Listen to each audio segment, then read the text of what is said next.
ስላንቺ ልናገር የእድገቴ ውጥን ምርኩስ ድጋፌ ለስምሽ ምስጋና። ሰላም የኛ ውድ ቤተሰቦች እንዴት ናችሁ? ደህና ናችሁ? አለው ደህና ነኝ፣ እግዚአብሔር ይመስገን፣ ሁሉ ሰላም ነው። ቡቡዬ እንግዲህ አላወቅኩም፣ ህመም ይሁን እንደመለገስ ይሁን አላወቅኩኝም። እውነቴን ስነግራችሁ ቡቡዬ እንግዲህ ፈጣሪ ጨርሶ ይማርህ። ህመምም ከሆነ የተጻፈ ነገር የለም፣ አላየሁም። እንግዲህ ወንድማችን እግዚአብሔር ካንተ ጋር ይሁን። ትናንትና አመመኝ እያለ ነበር። በነገራችን ላይ ያው ብርድ አይችልም። ከዚህ በፊትም ዳኒ ራሱ ቅጣት ሲቀጣው ወገቤን አሞኛል ምናምን ሲል ነበርና አሁንም ያው የተደፋበት ውሃ የፕራንካቸው ፕራንክ ቤት ያፈርሳል ይባላል። ቀልድና ምንድነው የሚባል እና እንግዲህ ያው በዛ ምክንያት ትንሽ አሞት ነው የሚሆነው። ግን በጣም ይጨንቃሉ።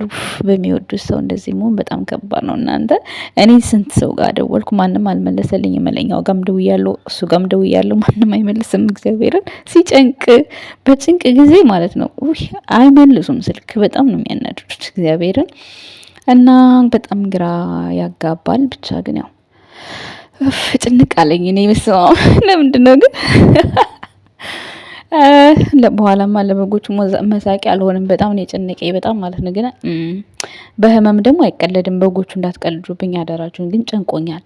ግን በምወዳቸው ሰዎች ቅዱስ ጊዮርጊስ አሳፍሮኝ ስለማያውቅ የልቦናዬን አንተ ታውቃለህና መቼም በቃ የሱን ደስታ የሱን ሳቅ ምኞቴ እንደሆነ እግዚአብሔር ያውቀዋልና እንደዚህ ቡቡ የከፍቶት በማየቴ በጣም ልቤ ተሰብሯል።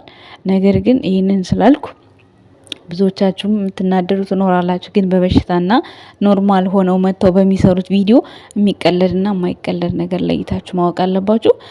እግዚአብሔር ጨርሶ ይማርህ። ቅዱስ ጊዮርጊስ አያሳፍረኝም። በምወዳቸው ሰዎች ላይ ሁሉ አንድም ቀን አሳፍሮኝ አያውቅም። ብቻ እንጃ ቃል የለኝም። እኔ ምን እንደምል አላውቅም። በጣም ጨንቆኛል። እና ደግሞ ያው አገራችን ላይ ያለው ነገር አሁን ላይ በእርግጥ ምንም እንደዚህ የሚያስብል ነገር አይደለም። ነገር ግን ያው ካለው ሁኔታ ከነገራቶቹ ሁሉ በቃ እኛ ብናወራም ያው ተደማጭነት አይኖረንም በሚለው ነው እንጂ አሁን ላይ አገር ላይ ያለው ነገር በጣም ከባድ ያስከፋ ነገር እንዳለ እናውቃለን። ነገር ግን ደግሞ ያው ብቻ እግዚአብሔር በምህረቱ ሁላችንም የሚጎብኘን ነው የሚባለው። የሱ ጭንቀት በራሱ አገራችሁ ላይ እንደዚህ አይነት በመሆኑ እሱ ራሱ በጣም ጭንቀት ነው የሚሆነው እና ቡቡዬ እግዚአብሔር ካንተ ጋር ይሁን። ፈጣሪ ጨርሶ ይማርክ። በጣም ደግሞ በቃ በጣም አታጋኑት። ያኔ ብሩክት ሆስፒታል ገባ ቢያንስ እንኳን ምን እንደሆነ እንኳን እስክታውቁ ድረስ ተረጋጉ። ማለቴ ያን ያክል እንደዚህ እንትን አታዋክቡት ማለት እኔ እንጃ። አንዳንድ ጊዜ ሰው በጣም ታሞ አሁን የብሩኬን አላወቅንም ምን እንደሆነ። እንደውም እኔ እንጃ ደም ልገሳ ቢሆን ብዬ እየተመኘውኝ ነው እግዚአብሔርን። ግን ደግሞ ፊቱ እንደዛ አይነት አይመስልም። እና ብቻ ግን ለሁሉም እግዚአብሔር ነው አዋቂው። ግን ያን ያህል ሆስፒታል ገባ አታጋኑት፣ አታካብዱት። አመመው ምናምን ቀለል አድርጋችሁ ብትሉ ምን ችግር አለው? በቃ ወይኔ የሰው ልጅ ግን አይውደቅ። በቃ የሆነ ነገር ካያችሁ በቃ መሯሯጥ ነው አይደለ? ስለዚህ አንዳንድ ጊዜ የሆነ ጥሩ ነገሮችን መሰነቅ ማሰብ። አንዳንድ ጊዜ እኮ ጥሩ ሀሳብም ለዛ ሰው ጥሩ ነገር ነው እና በልባቸው የምታቀዱትን ተንኮል እንደዚህ የሆነ ሰው ሲወድቅ አታውጡት። ስለዚህ ማንም ሰው ይታመማል። ከዚህ በፊት ያው ታውቃላችሁ ሀይሚም የሆነ ጊዜ እንደዚህ አንገቷ ምናምን አሟት ነበርና እሱ ራሱ በጣም ሲጨነቅ ነበር። ስለዚህ ብዙ አታካብዱት። እግዚአብሔር አለ ለሁሉም ነገር ለማለት ያክል ነው። ከምንም በላይ ግን በጣም ነው እኔ ራሱ የደነገጥኩት። የሚገርማችሁ ነገር ሁለቱም ወንድሞቹ ጋር ደውያለሁ። አብጋም መለኛው ጋም ግን አያነሱም ስልካቸውም። የራሱም ጋም ደውያለሁ ብሩክ ጋር ግን እሱም አያነሳም።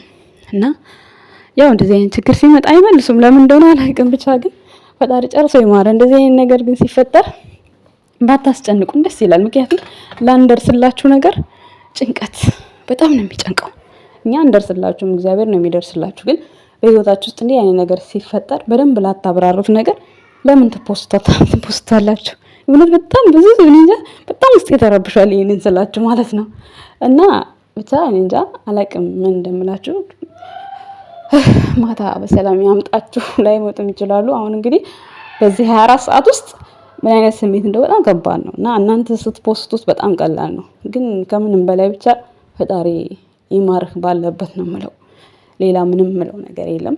የኔ ውድ ቤተሰቦች እናንተም ተረጋጉ። በጣም ቲክቶክ ላይ ያየው ነበር እና ግን እንዲህ አይነት ነገር ሲፈጠር ስትፖስቱ እስከነ ማብራሪያው ቢያንስ እንኳን ለሰው ልጅ ማሰብ የሚባል ነገር አለ። በእርግጥ ከታመሙ በላይ እኛ ላንታመም እንችላለን። ጭንቀት በራሱ እኮ በሽታ ነው ታውቃላችሁ አይደል? ስለዚህ አላቅም ብቻ ግን ጥሩ ነገር የምንሰማበት ጊዜ እና ሰዓት እንዲደርስ መልካም ምኞቴ ነው። አመሰግናለሁ ውድ ቤተሰቦቼ። መብርሃን ካንተ ጋር ትሁን ቡቡዬ። እኔ ይሄንን አልመኝልህም። ደስታህን ማየት ነው የምንፈልገው። በዙሪያ ያሉ ሁሉም እህቶችህ ፈጣሪ ብቻ እሱ እንጃ እሱ ይጠብቅህ። ምንም ማለት አልችልም። ቅዱስ ጊዮርጊስ አሳልፎ እንደማይጥልህ ተስፋ አለኝ።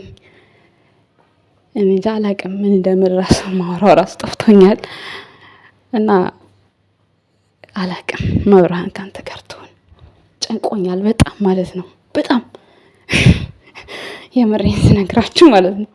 ያው ከፍቶኛል፣ ጨንቆኛል የእውነቴን ስነግራችሁ ማለት ነው። በዛ ላይ ደግሞ ብዙ ነገር ሀገራችን ላይ ያለው ነገር ያስጨንቃል።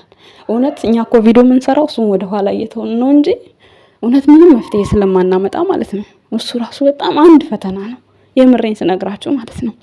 እና ብቻ ግን እሱ ይጎመኛል፣ እሱ ያስበን። እውነት በቃ ይበለን ፈጣሪ። በጣም ሮሮ በስቷል። በዛ ላይ ሳውዲ የተበተኑት አሉ፣ ያሳስቡ ነገሮች አሉ። እነዛን ራሱ ስታዩ ጭንቀቱ ራሱ በራሱ ያሳምማል። እውነቴን ስነግራችሁ ኢትዮጵያ ላይ ማለት ነው አሁን ላይ ጤነኛው ሰው ራሱ የሚታመምበት ጊዜ ነው። እና ብቻ እኔ እንጃ ከምንም በላይ እኔ ሰላምን ያምጣልን ነው የምለው። እዚህ ራሱ በሱዲ ድንበር ላይ ራሱ ወደ እንትን ሲገቡ የመን ላይ ያሉት ራሱ እነሱ ወንድሞቻችን ራሱ በጣም ነው የሚያስለቅሱት፣ በጣም ነው የሚያሳዝኑት። እና ብቻ እኔ እንጃ ይሄን ማየት በራሱ ጭንቀት ነው የሚሆነው። እና ያን ያክል አታካብዱት። ቡቡዬ ሆስፒታል ገባ አትበሉ። ምክንያቱም የሆነውን ነገር አላየንም፣ አልሰማንም። እንደ ማንኛውም ሰው ደንግጫለሁ፣ እንደ ማንኛውም ሰው አዝኛለሁኝ።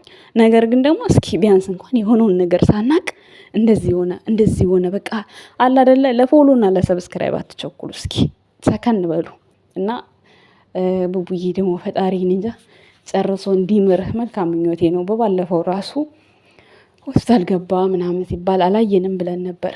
እግዚአብሔር ሰማን እንዴ? ላሳያችኋለን እንዴ? ፈጣሪ ይቅር ይበለኝ። እውነት ሆስፒታል አልገባም ብዬ ነበር እኔ ራሱ የዛን ሰዓት ማለት ነው። ምክንያቱም ቤት አሞኛም ብሎ ተኝቶ የዛን ሰዓት አይታችኋ ቡታጅራ እና እግዚአብሔር ይቅር ይበለኝ። በዛን ሰዓት ሆስፒታል ሲገባ አላየንም፣ አልገባም ብሩኬ ሆስፒታል ብዬ አውርቼ ነበርና እኔ እንጃ ያፌን ሰማኝ እንዲያልኩኝ። እኔ ለማንም በሽታን አልመኝም በእውነቱ ስነግራችሁ እግዚአብሔርን እንኳን ለብሩክ ማለት ነው። እና በሀገራችን ላይ ያለውን ሰላም ያጣናውን ሰላም እግዚአብሔር እንዲመልስልን መልካም ምኞቴ ነው የኔ ውድ ቤተሰቦች።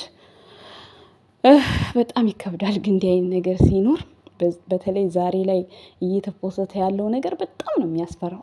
እሱ በራሱ በጣም ያስጨንቃልና ሰው ለምን ታመመም አይባልም። በእርግጥ ብሩኬ ብርድ ነው የመታው እሱ ነው እንጂ ሌላ ነገር ይሆናል ብዬ አላስብም። ትናንትናም በጣም ደብሮት ነበር እውነት ለመናገር አመመኝ ላለ ማለት ነው እንጂ ሁላ አልታዘዝ እያለው ነበር። አልጋው ላይ አይታችሁ ከሆነ ውስጥ ልግባ ልደበቅ ምናምን ሲል አይታችሁት ከሆነ በደንብ ሰውነቱ እየተንቀሳቀሰለት አልነበረም። እና ብርድ ነው የሚሆነው ብዬ ነው የማስበው። ቡቡ ወንድማችን ጨርሶ ይማርህ። እህቶቹ አይዟችሁ፣ አትጨነቁ። እግዚአብሔር አለ። አሳልፋችሁ ለእግዚአብሔር ስጡ። ምንም አይፈጠርም። አመሰግናለሁ ውድ ቤተሰቦች። ይህን ስላችሁ እውነት ቪዲዮ እያወራው ልሰራ ብዬ አቅቶኝ እኮ ነው ማርያምን። እና ብቻ የሰው ልጅ አይታመም በፍጹም በምንም ነገር አትፈተኑ። እና ያው ደግሞ መታመም ያለ ነው። ሰው ይታመማል፣ እግዚአብሔር ይፈውሳል ማለት አትመመኝ አይባልም፣ ማረኝ ነው የሚባለው። እና ውድ ቤተሰቦች አመሰግናለሁ ባይ